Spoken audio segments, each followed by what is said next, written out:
Hello everyone, welcome back to organize learning channel. अगर आप मेरे चैनल पर नए हैं तो चैनल को सब्सक्राइब करें, वीडियो को एंड तक ज़रूर देखें और अगर आपको वीडियो अच्छी लगे तो वीडियो को लाइक शेयर कमेंट करें। तो आज की इस वीडियो में हम डिस्कस करने वाले हैं जो डायरेक्टरेट ऑफ एजुकेशन की तरफ से क्लास 10 के लिए साइंस सब्जेक्ट का मिड टर्म का प्रैक्टिस पेपर दिया गया है। तो उसके सेक्शन ए तक के क्वेश्चंस जो है वो हम डिस्कस कर चुके हैं पिछले वीडियोज़ में, जो कि आप मेरे चैनल पर देख सकते हैं। और आज हम सेक्शन बी जो है वो डिस्कस करेंगे। तो सेक्शन बी में 21st क्वेश्चन क्या दिया गया है। Sohan has put a piece of calcium in the beaker half filled with water. Sohan ने एक कैल्शियम का टुकड़ा जो है बीकर में जिसमें आधा पानी भरा हुआ था उसमें रख दिया। He observe that it sank down first but start floating on the water after some time. और उसने ऑब्जर्व किया कि पहले तो वो टुकड़ा डूब गया लेकिन थोड़ी देर बाद वो पानी पर तैरने लगा। गिव रीज़न, तो इसका रीज़न बताना है। तो इसका आंसर हो जाएगा calcium starts floating because the bubbles of hydrogen gas which are form during the reaction stick to the surface of the metal and hence calcium floats on water. Calcium क्यों तैरना start किया? क्योंकि जो bubbles होंगे hydrogen gas के, जो कब बन गए ये बबल्स, कब बने हाइड्रोजन गैस के? जब जो इसकी रिएक्शन हुई और उस रिएक्शन के दौरान जो है वो मेटल के सरफेस पर स्टिक कर गए और इसी वजह से कैल्शियम जो है वो फ्लोट करने लगा पानी के ऊपर। तो 21st क्वेश्चन का और वाला पार्ट है, state the properties of metal due to which electric wire are made from copper. Metal की वो प्रॉपर्टीज बतानी है जिसकी वजह से जो इलेक्ट्रिक वायर है वो कॉपर से बनती है। तो इसका आंसर हो जाएगा copper is used for electrical wiring because it is a good conductor of electricity. Copper को क्यों यूज़ किया जाता है इलेक्ट्रिकल वायरिंग के लिए? क्योंकि कॉपर इलेक्ट्रिसिटी का एक अच्छा कंडक्टर है। The free electrons in metals can move through the metal allowing metals to conduct electricity. तो जो फ्री इलेक्ट्रॉन्स होते हैं कॉपर मेटल के, वो क्या करते हैं, वो इसमें मेटल में जो है मूव कर सकते हैं, जिसकी वजह से जो मेटल है वो इलेक्ट्रिसिटी को कंडक्ट करते हैं। 22nd क्वेश्चन है, what are reflex action and reflex arc. तो रिफ्लेक्स एक्शन और रिफ्लेक्स आर्क क्या होते हैं? तो इसका आंसर हो जाएगा कि reflex action is an involuntary action by the body. Reflex action involuntary action होता है हमारी बॉडी द्वारा। जैसे हम कोई भी एक हॉट ऑब्जेक्ट पे हाथ रखते हैं और उसके हाथ रखते ही हमें पता चल जाता है, उसकी हीट का पता चल जाता है और हम एकदम से हाथ हटा लेते हैं। तो ये रिफ्लेक्स एक्शन होता है हमारा। Reflex is an action generated by the body in response to the environment. जो भी इन्वायरमेंट होगा उसके रिस्पॉन्स में जो हमारी बॉडी जो भी एक्शन जनरेट करेगी वो हमारा रिफ्लेक्स एक्शन होता है। अब रिफ्लेक्स आर्क्स क्या होती है? तो reflex arcs are formed in the spinal cord itself although the information input goes on to reach the brain. तो रिफ्लेक्स आर्क्स क्या होती है? जैसे जब हमारे ब्रेन तक जब सिग्नल पहुंचता है, जैसे हमने हॉट ऑब्जेक्ट पे हाथ रखा, तो जब तक हमारे ब्रेन के पास सिग्नल पहुंचता है अपना हाथ हटाने के लिए, तो वो जो ब्रेन तक सिग्नल पहुंचता है वो स्पाइनल कॉर्ड के थ्रू होता हुआ जाता है। तो जब ये जो मैसेज है ये स्पाइनल कॉर्ड में होता है तो उस वक्त पे ये रिफ्लेक्स आर्क्स बनती है। तो ब्रेन में जाने से पहले स्पाइनल कॉर्ड में ही ये रिफ्लेक्स आर्क्स जो है वो बनती हैं। 22nd क्वेश्चन का और वाला पार्ट हमारे पास है, trace the sequence of events occurs when a bright light is focused on your eyes. कौन कौन से इवेंट्स होते हैं जब जो ब्राइट लाइट है वो हमारी आंखों पर फोकस की जाती है? तो क्या क्या इवेंट्स होते हैं? तो इसका आंसर हो जाएगा हमारे पास, when strong light is focused on the eyes the chain of events begins with the receptor which transmits impulses to the sensory neuron which sends them to the brain. जब भी स्ट्रॉन्ग लाइट जो है वो focus होती है हमारी आंखों पर तो बहुत सारे इवेंट्स होते हैं। सबसे पहले क्या होता है? रिसेप्टर। रिसेप्टर क्या करता है? जो इम्पल्सेस होती हैं उनको सेंसरी न्यूरॉन तक पहुंचाता है, जो जिसके बाद उसको कहाँ तक पहुंचाया जाता है? ब्रेन तक। The impulse passes from the brain to the eye through the motor neuron, specifically the ocular muscles, which contract in response.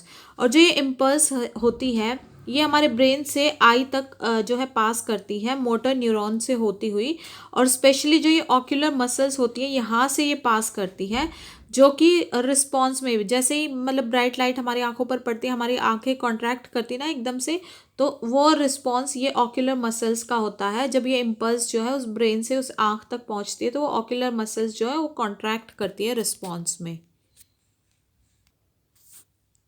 अब 23rd क्वेश्चन है हमारे पास, draw a flow chart of a food chain consisting of 4 trophic levels. एक flow chart draw करना है एक food chain का जिसमें 4 ट्रॉफिक लेवल्स होंगे। तो ये हो जाएगा, सबसे पहले हमारे पास होता है प्लांट, प्लांट के बाद ग्रास हॉपर, ग्रास हॉपर के बाद ये इस तरीके से एरो है तो रैट, और फिर ये ईगल। ठीक है, अब जो प्लांट है वो होता है producer, grass hopper primary consumer हो जाएगा, रैट इसका सेकेंडरी कंज्यूमर हो जाएगा, और ईगल जो है वो टर्शरी कंज्यूमर हो जाएगा। तो ये सारे ट्रॉफिक लेवल है और ये ऑर्गेनिजम्स हैं। नेक्स्ट है 24th में, how the galvanisation method does work to protect the iron object from rusting. जो गैल्वेनाइजेशन मेथड होता है वो कैसे जो आयन की ऑब्जेक्ट होती है उस पर जंग लगने से या रस्टिंग से प्रिवेंट करता है उसको। तो इसका आंसर हो जाएगा, galvanisation forms a barrier that prevents corrosive substances from reaching the underlying ion. Galvanisation में क्या होता है, जैसे ये मान लीजिए आयन है तो इसके ऊपर एक परत चढ़ा दी जाती है जिंक की जनरली, जो कि एक बैरियर के तौर पे काम करता है, जो कि करोजन से उसको जंग लगने से उसको बचाता है। The zinc serves as a sacrificial anode so that even if the coating is scratched the exposed iron will still be protected by the remaining zinc। तो इस पे क्या होता है, ये आयन है, आयन के ऊपर जिंक की ऐसे कोटिंग हो गई, तो अगर इन केस मान लो इस जिंक पे स्क्रैच पड़ भी जाता है तो भी जो इसके अंदर जो आयन जो प्रोटेक्ट की है इस जिंक ने, बाकी बचे हुए जिंक से जो है वो प्रोटेक्ट होती रहेगी। इसका और वाला पार्ट है, what is thermite reaction. Thermite reaction क्या होती है, what is the use of this reaction, और थर्माइट रिएक्शन का यूज क्या होता है। तो इसका आंसर हो जाएगा, the ignition of aluminium with ferric oxide is called the thermite reaction. जो एल्यूमिनियम जब जो है फेरिक ऑक्साइड के साथ इग्नाइट होता है तो इस रिएक्शन को बोलते हैं थर्माइट रिएक्शन। और इसका यूज़ क्या होता है, thermite reaction is utilised for the welding of rails joining metals called thermite welding. और थर्माइट रिएक्शन जो है वो यूज़ की जाती है जो रेल की वेल्डिंग होती है, जो ये मेटल्स को ज्वाइन करते हैं, रेल की जो पटरियाँ होती है उस पर मेटल्स को ज्वाइन करने के लिए थर्माइट रिएक्शन का ही यूज़ किया जाता है, जिसको थर्माइट वेल्डिंग बोलते हैं। अब 25th क्वेश्चन है, write 2 different ways in which glucose is oxidise to provide energy in human body. Human body में 2 तरीके बताने जिसमें ग्लूकोज जो है वो ऑक्सीडाइज होता है और एनर्जी प्रोवाइड करता है। तो देखो इसका आंसर क्या हो जाएगा, the 2 ways in which glucose is oxidised to provide energy in human body are. तो देखो यहाँ जो कीवर्ड है वो क्या पूछा गया, ह्यूमन बॉडी। अगर लिविंग ऑर्गेनिजम्स होते तो हमारे पास एक तो एरोबिक रेस्पिरेशन हो जाता है, एक anaerobic respiration, but human body में पूछा गया तो ह्यूमन बॉडी में होता है एरोबिक रेस्पिरेशन। तो एरोबिक रेस्पिरेशन क्या होता है, it occurs in the presence of oxygen, respiration occurs and the products are carbon dioxide, energy and water. Aerobic respiration में क्या होता है, ये ऑक्सीजन की प्रेजेंस में होता है, और जो प्रोडक्ट फॉर्म होते हैं वो कार्बन डाइऑक्साइड, एनर्जी और वाटर फॉर्म होते हैं। और दूसरा, it involves 3 main stages, glycolysis, the citric acid cycle and the electron transport chain. और ये मेन जो इस तरीका होता है इसके अंदर 3 मेन स्टेजेस होती है, एक तो ग्लाइकोलिसिस, एक सिट्रिक एसिड साइकिल और एक इलेक्ट्रॉन ट्रांसपोर्ट चेन। अब जो इसका और वाला पार्ट है वो क्या है, why the breathing rate in aquatic organisms is much faster than that seen in terrestrial organisms. जो ब्रीदिंग रेट होता है वो एक्वेटिक ऑर्गेनिजम्स में ज़्यादा क्यों होता है रादर देन जो टेरेस्ट्रियल ऑर्गेनिजम्स होते हैं उनसे। तो इसका आंसर हो जाएगा, since the amount of dissolved oxygen is fairly low compare to the amount of oxygen in the air, the rate of breathing in aquatic organisms is much faster than that seen in terrestrial organisms. क्योंकि जो dissolved oxygen होती है वो पानी में जो है उसकी मात्रा कम होती है अगर उसके का कंपैरिजन किया जाए जो अमाउंट ऑफ ऑक्सीजन हवा में होती है, तो उससे जो डिजॉल्व्ड ऑक्सीजन होती है पानी वाली वो कम होती है। इसी वजह से जो रेट ऑफ ब्रीदिंग होगा एक्वेटिक ऑर्गेनिजम्स में वो ज़्यादा तेज़ी से होता है एज़ कम्पेयर टू जो टेरेस्ट्रियल ऑर्गेनिजम्स होते हैं उनमें। और देखो 26 क्वेश्चन है A part, which property regarding movement is shown by the root and shoot of the plant in the given diagram. ये डायग्राम है और इसमें रूट और शूट जो है प्लांट की वो कौन सी प्रॉपर्टी शो कर रही है। तो देखो ये जो रूट है ये ज़मीन की तरफ आ रही है, ठीक है, और ये जो शूट है ये ज़मीन से दूर की तरफ इनका जो है ग्रोथ हो रही है।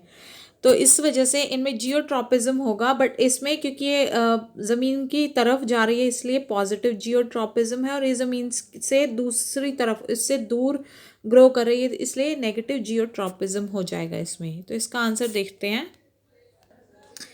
तो इसका आंसर हो जाएगा the movement of roots towards the soil is an example of positive geotropism. तो जो ये रूट्स की मूवमेंट है सॉइल की तरफ है इसीलिए ये पॉजिटिव जियोट्रॉपिज्म है। Whereas the movement of the shoots away from the soil in the upward direction is an example of negative geotropism. वहीं अगर जो शूट्स की मूवमेंट है वो सॉइल से दूर है और अपवर्ड डायरेक्शन में है और इसी वजह से ये नेगेटिव जियोट्रॉपिज्म है।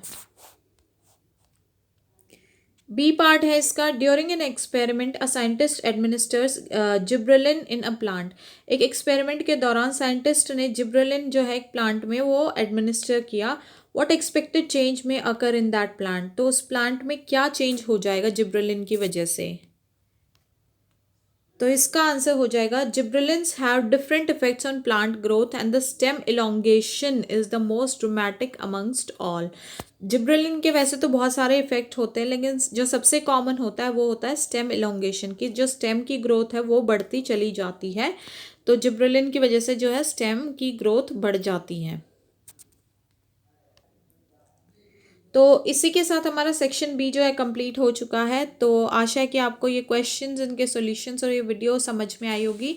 तो अगर आपको वीडियो समझ में आई और वीडियो अच्छी लगी है तो आप वीडियो को ज़्यादा से ज़्यादा शेयर करें, वीडियो को लाइक करें, कमेंट करें, चैनल को सब्सक्राइब करें। मिलते हैं नेक्स्ट वीडियो में, तब तक के लिए आप बहुत अच्छे से अपनी तैयारी करते रहिए एग्ज़ाम्स के लिए। All the best for your exams.